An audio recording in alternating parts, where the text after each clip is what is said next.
and also the introduction of my topic. And I'm happy to have all of you here, and let's see what we can learn. As you have seen, the title of my presentation is Theorising Journalistic Travel Photography, Political and Performative Aesthetics of the Documentary. I would like to talk to you about the photojournalistic work of Annemarie Schwarzenbach, as Bea already told us. Annemarie Schwarzenbach lived between 1908 and 1942. Furthermore, I would like to continue with her travel photography from Finland and particularly Sweden in 1937, and to draw our attention to the topic of visual symbolic constructions and probably deconstructions.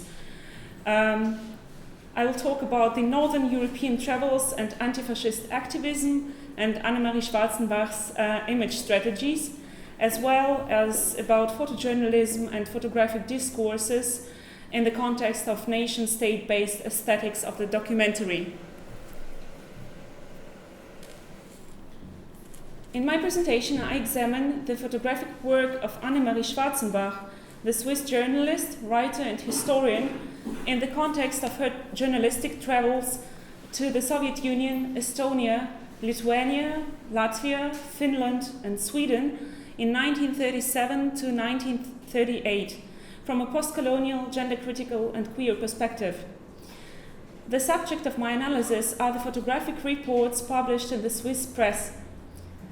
Schwarzenbach worked from 1933 to 1942 as a photojournalist for the Zürcher Illustrierte, which is Zurich's illustrated magazine, and belonged to the close circle of correspondents who undertook an effective public image reporting from the Soviet Union and Northern Europe in 1937.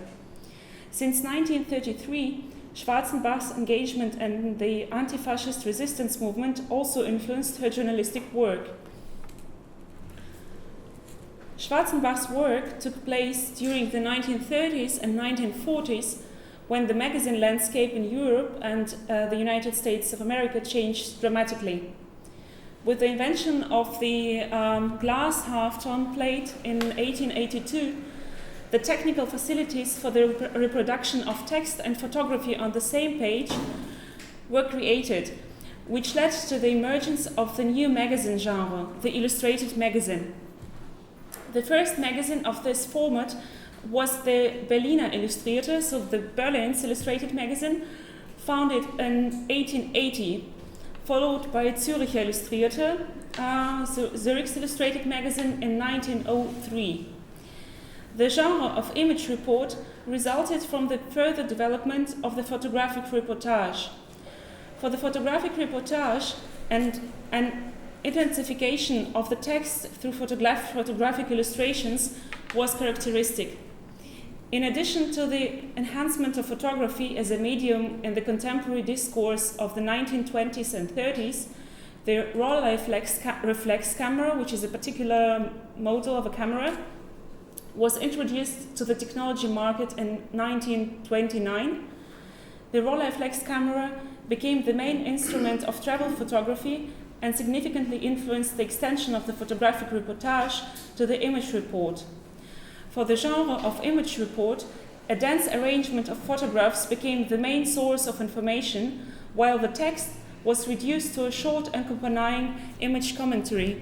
And here I brought for you an example from a different context. This is an image report of Annemarie Schwarzenbach from Afghanistan, 1940, so that you have an idea what we are talking about in terms of genre. Here, the main source of information is provided by the images and not by the text anymore.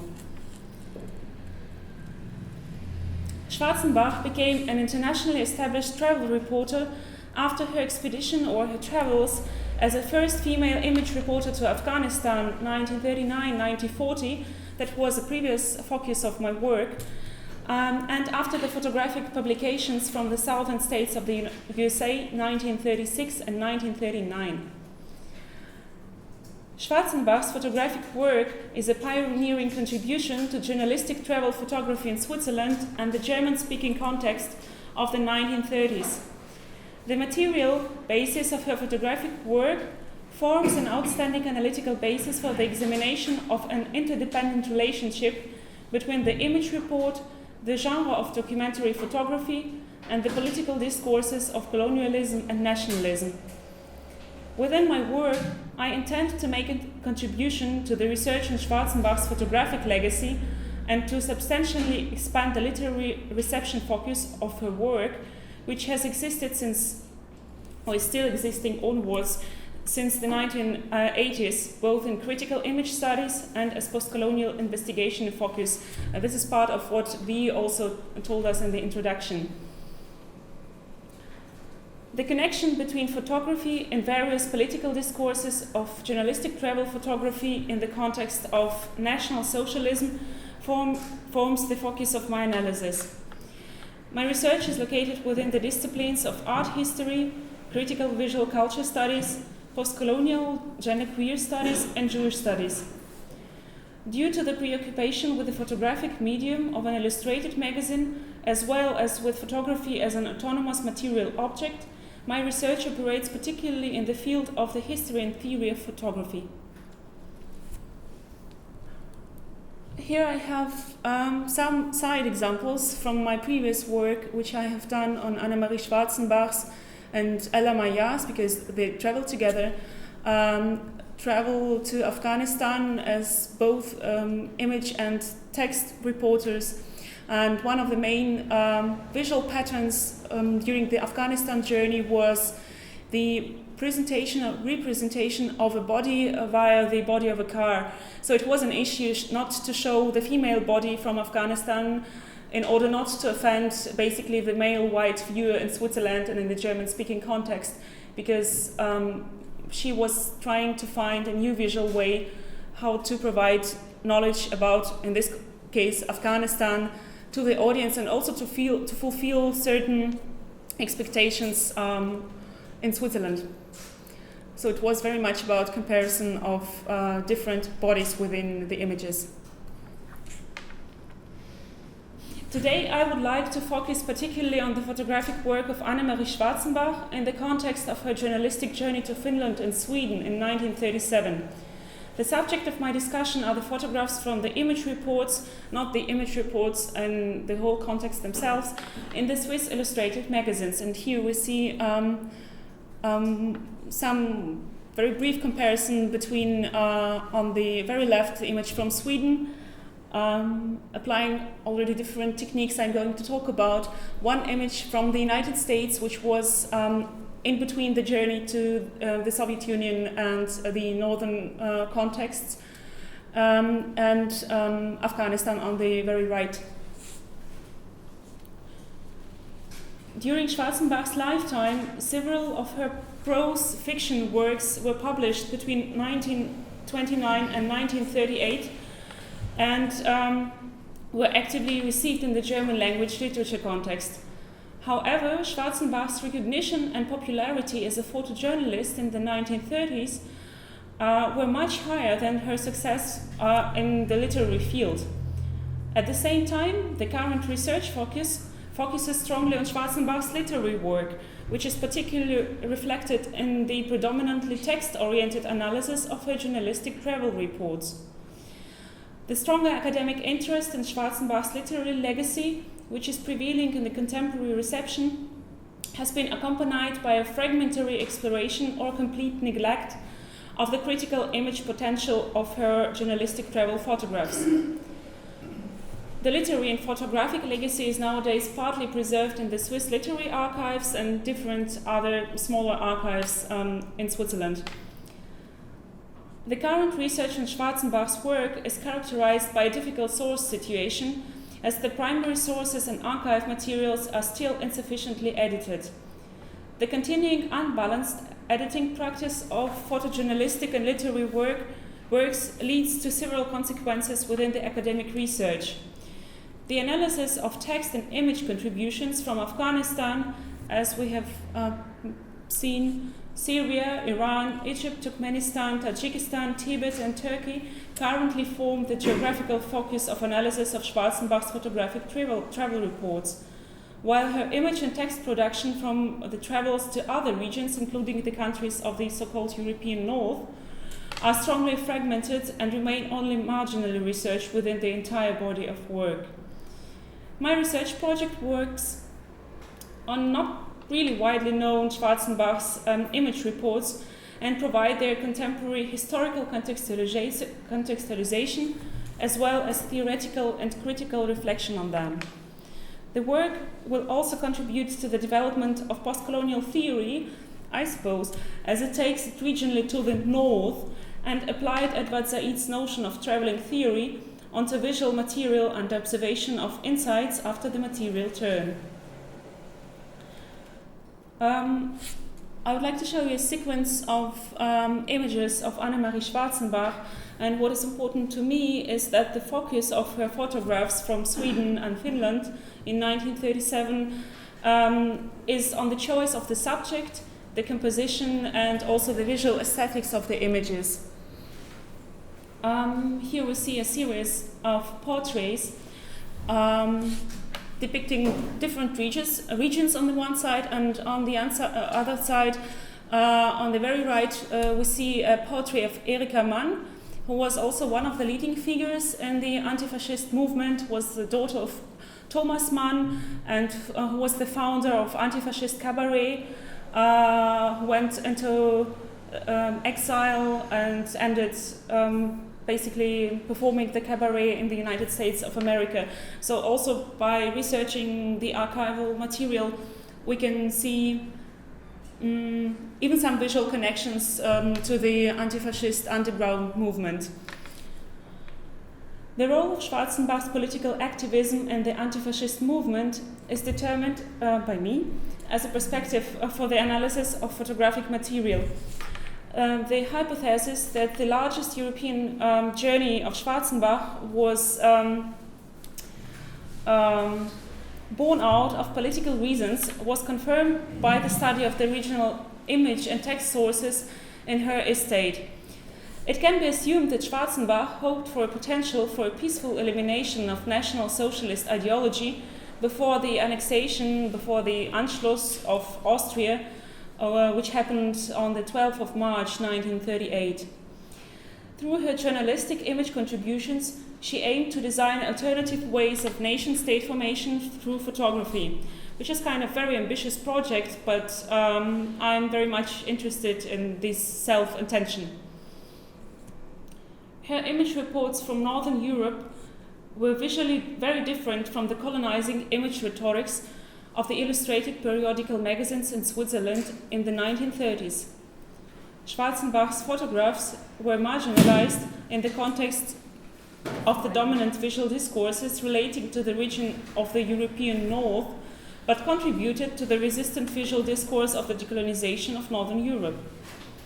Particularly Sweden was photographically documented by Schwarzenbach for its positive balance between centralization and the regional autonomies.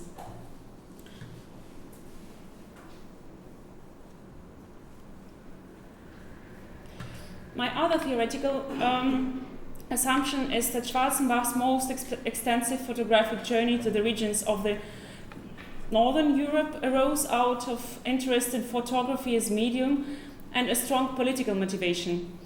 Her photojournalistic approach underlines a discursive understanding of the notion of image. On the one hand, Schwarzenbach explored the photographic production of the countries she traveled to, since she understood the image as an autonomous element of discourse that participate in the process of knowledge formation about a certain object. At the same time, Schwarzenbach aimed at an image report that would produce a new visual knowledge of the regions both of the South and the North as categories, and convey a social imagination beyond the topoi of photojournalism. The central question for me is how Schwarzenbach's photographic work in Finland and Sweden contributes to visual symbolic constructions of categories of race, nation, gender, class, as well as religion.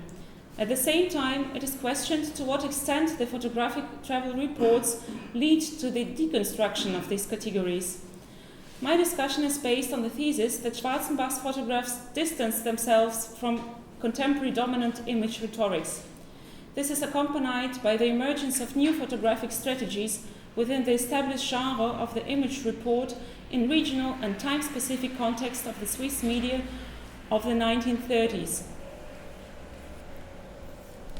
Here we have a series of Finnish harbour views, which is maybe nothing very special to us, but compared to the main topics of very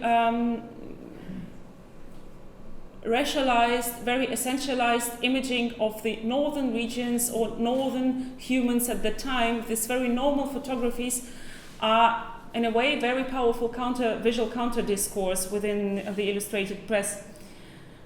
Compared to the dominant image reports aesthetic of the Swiss travel photography, which is displaying the Nordic context as a hybrid of racialized glorification of the Nordic human and deconstruction of the visual stereotypes, Schwarzenberg operates within a different visual realm. Here we see the series of the street photographies displaying the motif of the market in Helsinki. And one might say this is also quite unusual example of the genre of street photography, which is not closely associated with the classical genres of documentary photography. So doing street photography is not documenting at that time at all. And her applying this genre to the documentary purpose of her travel is also quite interesting. I also have a series of sailing boats for you, and here it's very important for me the intimate composition without visual heroization or relation to the Nazi rhetorics of the body, which is widely used in the illustrated media at that time.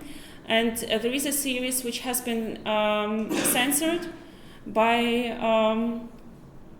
her colleague, by Schwarzenberg's colleague in Zurich, portraying even more intimate scenes of persons on sailing boats with a comment not strong, and I think it relates not only to the visual aesthetics but also to the rhetorics of the body widely used in visual reporting at that time. And the largest group of images from Sweden are the portraits, which show on the one hand the relation to the street photography and casual aesthetics rather than the categorizing portraying of the nation. And here one side link which is interesting for me and for our discussion of nation-state-based aesthetics is the so-called portrait of the nation made by Erna Lenvej Dirksen, a different protagonist from the Nazi scene. There was correspondency between Annemarie Schwarzenberg and her employer at the Zurich Illustrated magazine, who has asked her if she can imagine to do this work, like to go through all the German-speaking corners at that time, 1937-38, and to do the portrait of a nation, which she refused to answer. And then being asked twice, and then after the second letter she answered, for certain political reasons I'm not going to work on this topic, and then she needed to find a new employer after it. Here in the middle we have an example of one portrait which is interesting in technical terms because of the overlapping of the negatives and cross-fading technique which is used, and I'm going to talk a little bit more about it. And one of the characteristic traits of Annemarie Schwarzenberg portrait photography is the very closed-up composition. This is also a very interesting series which thematizes the ore extraction. And here particularly I'm very interested in this non-documentary approach of landscape photography and also individual portraits and close-up photographies of the ore extraction instruments, like we see it on the right.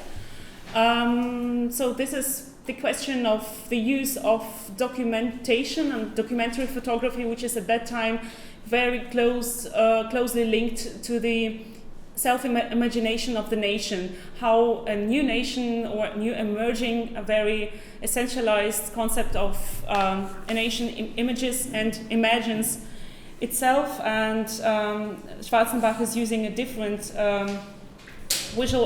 visual way of referring to the concept of the documentary, which is not linked to the essentialized nationalist concepts.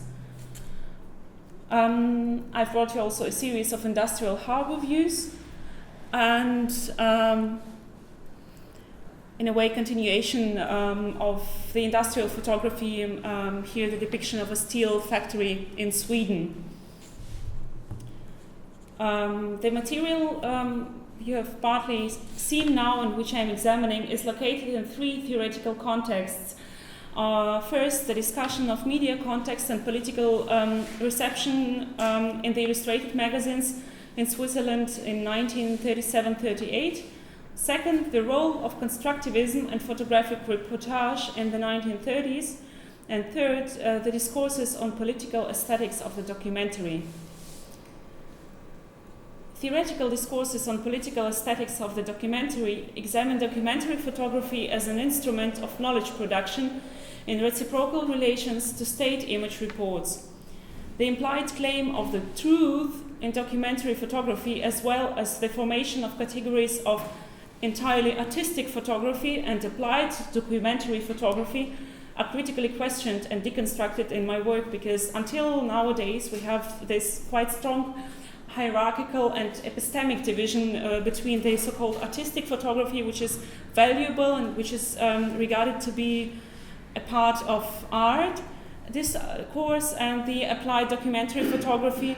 That's why maybe Schwarzenbach's photography has not been researched until now, because it hasn't been considered to be valuable or to be artistic enough to be looked at. An analysis of the image report as a genre takes place within the theoretical frame of such notions as photographic self-reflexivity, evidence, and authenticity. So these are the three main theoretical concepts within the theory of photography which are relevant for my research. The focus is particularly on the fluidity and the fictional and documentary the focus lies particularly on the fluidity of the fictional and documentary in photography, and on the critical potential of a political resistance against colonialism, nationalism, and other forms of essentialist identitarian category formation and epistemic violence.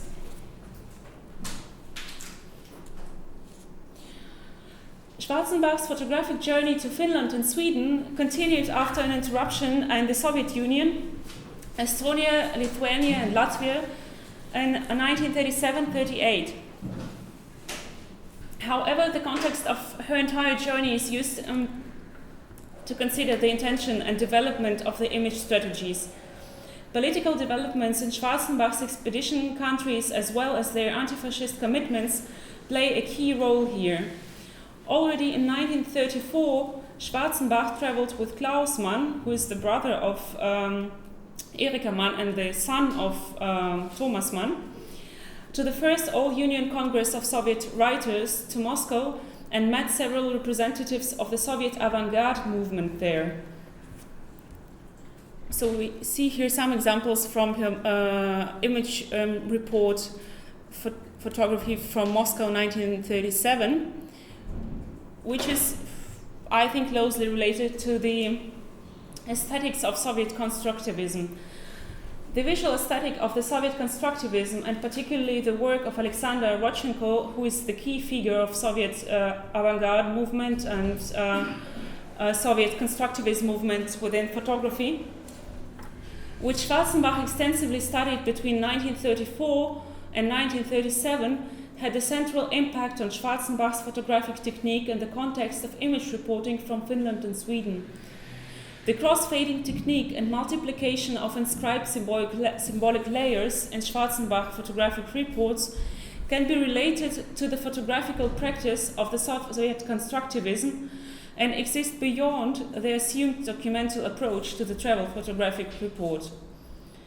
to formulate an alternative minor image genealogy of Schwarzenbach's photographs from Northern Europe, several material comparison groups are formed according to geographical principles. Photographs from the USSR include Schwarzenbach's image reports from Moscow and Leningrad in 1934 and 37. In particular, historical and theoretical references of Schwarzenbach's image reports to contemporary photography in the United States and the USSR provide a central comparative basis for the investigation of both political motivations and aesthetic modes of Schwarzenbach photojournalistic work. I'm not going into details of the comparison to the United States photography at that time, but there is a relation to the Farm Security Administration photography. FSA was a project which was founded in 1939 in the southern United States of America, aiming at documenting and depicting the social injustice in the states at that time, and aiming at the purpose to be published and widely spread among people, so people are informed about the state of the things at that time. And this very critical social approach to photography, which was very well known later, was initially introduced into the work of Schwarzenbach after her journey to the United States 1938, which was in between of the journey to the northern European countries. So it influenced her a lot.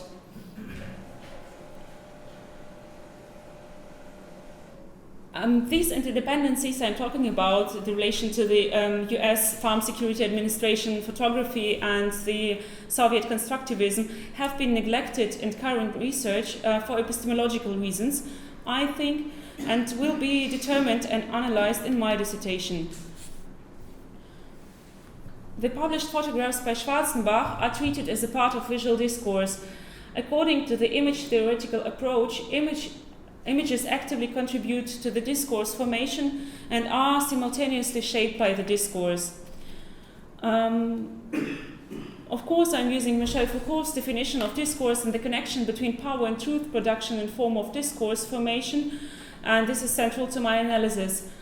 Thus, the mechanisms of exclusion are related to the regulated statement formations that produce a particular knowledge of an object. Within a discursive system, there is a reciprocal influence on discursive and non-discursive practices and objects. The regimes of truth are thus always time, place, and society-specific, and are produced by an organization of power relations in society through a discourse. Central for my research is furthermore the concept of the episteme, which states that at a certain time, new knowledge, dominant as well as resistant knowledge, is constructed in a certain specific way. And as a very briefly outline, as I think most of us are familiar with the concepts, I use Homi Bhabha, who asked about the location of culture and criticized an essentialized idea of culture, being a visual culture or nation-state-based culture of image reports, as I'm talking about here. Bhabha rejected in particular the concept of national culture. Instead, he proposed an ambiguous and hybrid cultural concept. And furthermore, the concepts of transnational flows and transnation can help to reconceptualize the exclusive notion of the nation-state and nation-state related visual aesthetics, and here I'm particularly using Arjuna Padurai and Aiva Ong.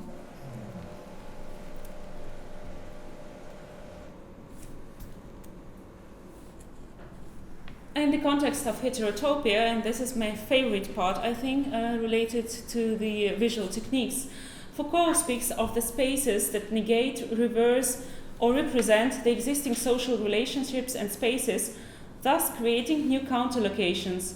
They are, quote, real places, effective places that are drawn into the establishment of society counter-placements or abutments, as it were, real utopias in which the real places within the culture are simultaneously represented, denied, and subverted. End of quote. In this sense, the concept of heterotopia is applied both to heterotopic motifs of the photographs and to the photographic archive. However, not only the place is subverted to a resistant one. Foucault's notion of biopolitics describes how the life of all subjects as an essentialized, homogenized population in the capitalist nation state is biopolitically regulated. And here one can refer, of course, to Dansk's talk and to Kati's talk. Foucault underlines inclusion or exclusion in a population as bound to an idea of human as a producing subject whose value is measured by her or his productive and reproductive capacity, and so human becomes a commodity herself. To have, in a way, a contrast, I would like to end with Schwarzenberg's photography from Dansk, which was taken in March 1938, so after the annexation of Austria. And here I think we can see not only the symbols of the Nazi state, but also a very different composition, very different visual dynamics. So we have much more group shots and high anonymization of the image, and mechanization plays also a role here. The analysis of Schwarzenberg's image reports from the regions of Northern Europe enables a localization of an alternative visual discourse in times of national socialist image reporting, an instrumentalization of the supposedly authentic documentary photography, which legitimizes economic, sovereign, and epistemic violence of a nation-state, is shown. Thus, the connection between aesthetic discourses in photography and political systems of power is revealed. The analysis of Schwarzenberg's image reports proves that there is no prediscursive, power-neutral image aesthetics. Regarding Schwarzenberg's body of photographic work, an alternative genealogy of her activities as a journalist and photographer is conceptualized.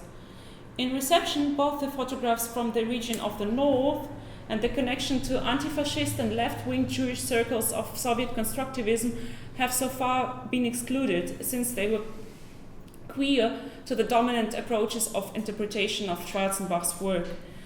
Schwarzenberg's photographic reports from Finland and Sweden does not overcome the national thinking and remain within their certain epistemic landscape.